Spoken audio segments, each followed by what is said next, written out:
Gusto pagka saka ng mukha. Lalagay ko to dito. Bubulog-bulog ako. Ano yung babae? Pati isang lalaki, ano? Ayun sa kuya mo. Puro lalaki anak niya. Ayun. Tatlo na ata anak niya. Ay, dalawa pala puro lalaki. Kasi may yung Lalaki rin. lalaki. Ano lalaki na rin? Puro lalaki. 6 na anak nun. Tatlo lalaki, 3 babae. Kaya nga. Hindi naman yan sa buhay ng asawa. Wala rin, mahirap din. Lahat nag-aaral, nandun pa yung isang pamangkin. So, Si Cara, nandun pa.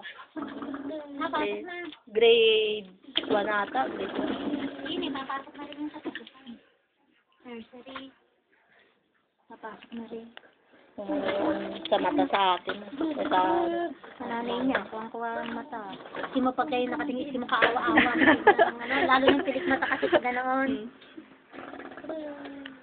Sino ba yan? Sino yan? Oh! Please! Sino yung tata? Sino muna to, nak? Sino to? Ha? Ha? Sino to, Lisa? Tita Aisa. Kita? Sino yan? Akala ko may asawa na ulit sa Haris. Pwede, dito lang kamo. Yung kamo sa matanda o gaga. No, nabangasan yun eh. Lalaki. Lalaki naman.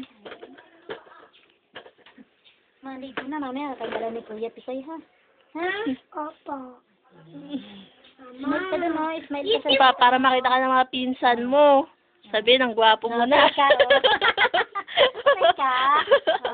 Sabihin, ang gwapo na ni Leon. Naku po, mahirap na. Siyempre, dapat magkita-kita kayo. Magkakilala ko saan-saan dyan. Magkain laban kayo. Baka magkakita lang, malalaki na kayo. Try ko mamaya.